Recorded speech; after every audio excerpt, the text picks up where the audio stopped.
Hi there, my name is Guidry, and I'm thrilled to speak with you today all about what to look for in a wedding planner, what are the signs of a good wedding planner so that you know what is and isn't atypical and who to recommend when you have that opportunity moving forward.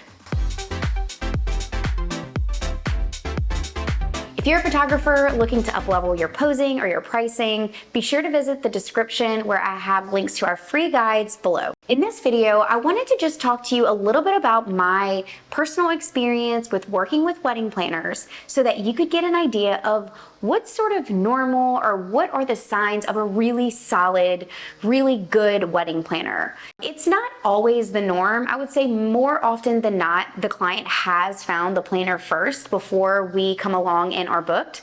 However, there are definitely times where we get booked first and then we're given the opportunity to recommend wedding planners that we enjoy working with.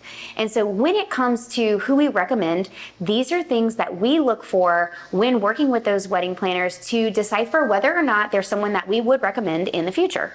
I also want to preface this list with the fact that no matter if there is a wedding planner or not, we do always take personal responsibility for our clients and encourage you to do the same. Not every planner is going to do these things. And so the biggest takeaway that I want you to, bring away from this video is the fact that no matter what, even if the planner is not doing these things, we need to take it upon ourselves as photographers to make sure that we are getting the information that we need to show up and do an amazing job for the client. So for example, one of the things that we like to see a wedding planner include in the timeline is going to be contact information.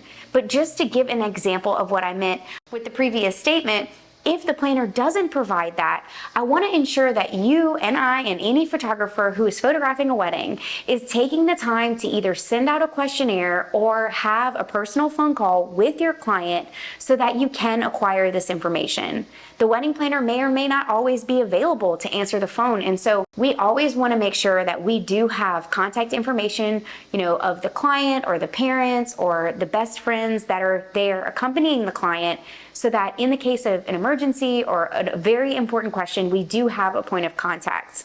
We try not to contact the client if we don't have to, which is one of the biggest, most amazing things of having a wedding planner. But again, we do want to cover our bases for not just this example, but for all the ones that are going to follow. So contact information is something that we like to see on the timeline.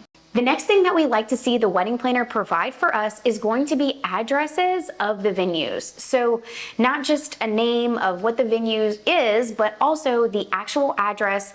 You never know. There are, multiple street names that are the same sometimes in a city. There are multiple venues with the same name sometimes, but different addresses. And so for every venue that we do have photography at, so prep, ceremony, reception, and anything in between, we like to have the physical addresses provided for us on that timeline. Another sign of a really great planner is when they not only have a digital schedule that we've received well in advance, typically 1 to 2 weeks is about the time frame that we do receive the timeline from the planner in. However, it's also nice when you have a planner that has a printed copy.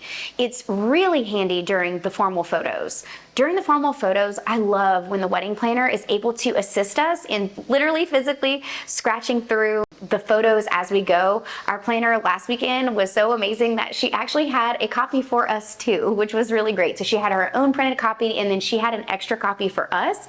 That is next level. We don't expect that, but it was really nice to have that because when she was tied up during the photos, we were able to, use our own list and scratch through it. We've actually been talking about printing out our timeline as well.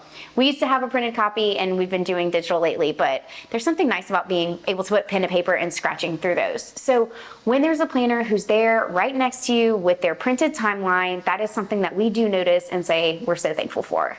Another sign of an amazing wedding planner that we enjoy working with is somebody who is there to assist the client, the wedding party, and the families with any questions that they might have about the day.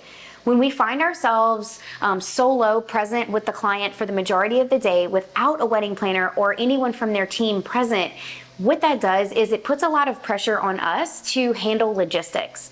We love when we can focus on photography. If you're a photographer watching this, then you know that's what you enjoy, that's what you want to do. And so we really want to work with teams who have, whether it be the main planner or their assistant planners there in place to help and field those questions, field things that don't have to do with the photography specifically, so that we can focus on what we do best, which is taking pictures. I mentioned this earlier, but it's really nice when we have help with the pictures. I know that we probably tend to think that taking the group pictures and organizing them is the sole responsibility of the photographer, and by all means, it has been in the past for us. For some weddings, maybe the wedding planner cannot be there, or maybe, we're shooting without a wedding planner, but we really do love when we have a wedding planner that is always present for the formal pictures. It really is such a big, important client-facing part of the day. And when they're there to double check us to make sure that we're not missing any pictures, to help us organize those really big groups. We photographed a wedding recently that had around 15 to 17 people in both the bridesmaids group and the groomsmen and ushers group. So it was like a huge group, and we were so thankful for that planner to help us organize and get everyone together. It just makes things so streamlined and efficient. So a planner that's there with us helping during the formal portraits is a big deal. Another sign of an amazing planner is an amazing team.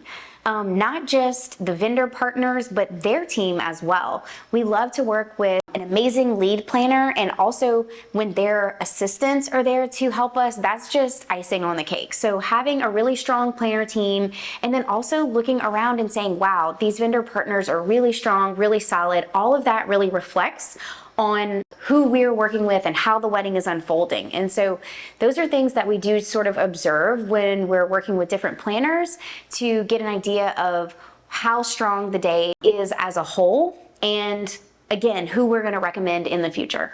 There are 5 times of the day where I feel like it's most pivotal or helpful for us to have the wedding planner present to sort of transition or guide or move us into photography in those moments.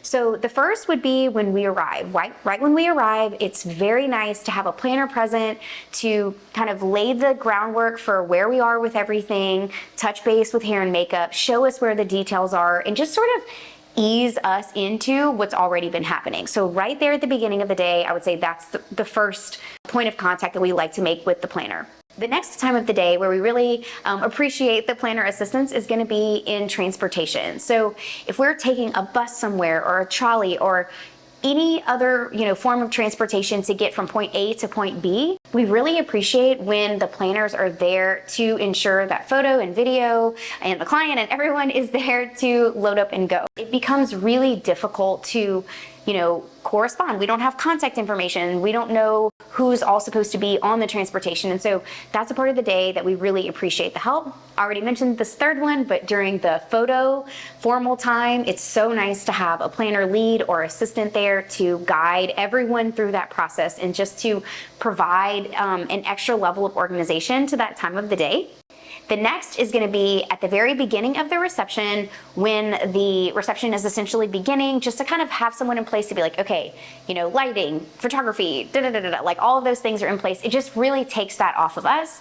And then of course, the last is going to be any formal events that happen throughout the evening during the reception. Another thing that we like to have communicated to us in advance, preferably in writing, but if it's a surprise for the client, we can't have it on the timeline, then at least verbally over the phone, is going to be all of the formal events and major surprises that are happening during the day. If the planner is there with the client, planning all the things in advance, we just don't like to be caught off guard. And so we want to know what those things are. And again, if there is no wedding planner, then this is something really important that you do want to ask the client in advance.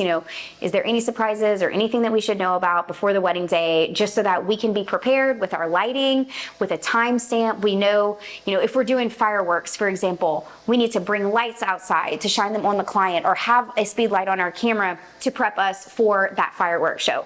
So knowing those things in advance is going to be super imperative. This next one is almost a bonus, but it is something that we do notice, is just an effort to include those key players in the day for photography to document when memorable things are happening. So for example, you know, if there's a second line or a cake cutting or anything that's really important, just for that planner to be present to ensure that those key people are around and there so that we can document them having those amazing reactions during those formal events.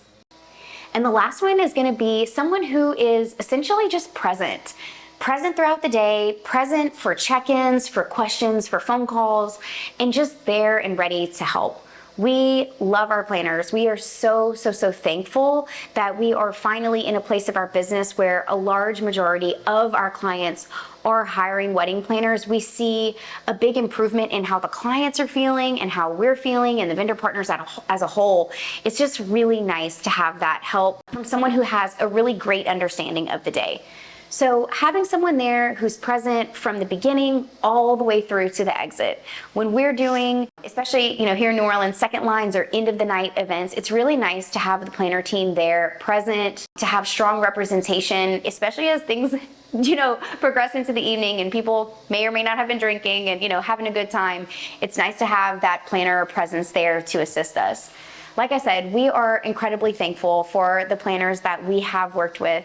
This video was intended to help other photographers when they are making recommendations and as they're moving through their career to understand what is and isn't atypical. And again, just to remind you all that even if there's a wedding planner, even if it's the most amazing planner in the world, your job as their photographer is to make sure that you are covering your bases and that you are taking responsibility for your own self, your own business, and the happiness of your client. So if there is no planner, or if there's a planner there who maybe doesn't do these things or doesn't have these things in place for you, you and your team, you want to step up to make sure that you can still do an amazing job for your client. Thank you so much for listening today. I hope you enjoyed this episode. If you found this content helpful, be sure to subscribe, and I will see you in the next video.